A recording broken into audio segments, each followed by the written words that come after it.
সূচক পতন দিয়ে শেষ হয়েছে ঢাকা স্টক এক্সচেঞ্জের লেনদেন। সার্বিক সূচক ডিএসসি এক্স 43 পয়েন্ট কমে দাঁড়িয়েছে 4739-এ। বেচাকেনা হয়েছে 313 কোটি টাকার।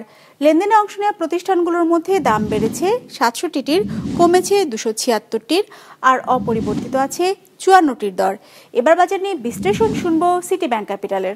আজ দিনের শুরুতে মার্কেট কিছুটা ঊর্ধ্বগতিতে লেনদেন শুরু করে। এর কিছু সময় পর সেল প্রেসার দেখা গেলেও মার্কেট কিছুটা রিকভারি করার চেষ্টা করে, কিন্তু দিনের শেষ ভাগে এসে সেল প্রেসার বৃদ্ধি পাওয়ার ফলে দিন শেষে মার্কেট 44 পয়েন্ট নেগেটিভ নিয়ে আজকে তার লেনদেন শেষ করে। আজ মার্কেটের লেনদেনরত কোম্পানিগুলোর মধ্যে শেয়ার মূল্য বেড়েছে 67টি কোম্পানির, কমেছে 276টি এবং অপরিবর্তিত ছিল 54টি কোম্পানির শেয়ার মূল্য।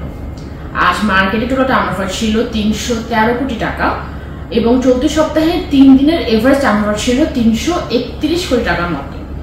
আজকে সবচেয়ে বেশি লেনদেন হয়েছে লাভেলওয়ের। আজকে এদের প্রায় 20 কোটি টাকার মতো লেনদেন হয়েছে এবং দ্বিতীয়ত ছিল বিচ হাজারি। ইন্ডেক্স কমার জন্য আজ বেশি কন্ট্রিবিউশন রেখেছে রবি। গেইনার লিস্টে প্রথমে পাচ্ছি সেন্ট্রাল ইন্স্যুরেন্স এবং দ্বিতীয়ত পাচ্ছি জাহির স্পিন।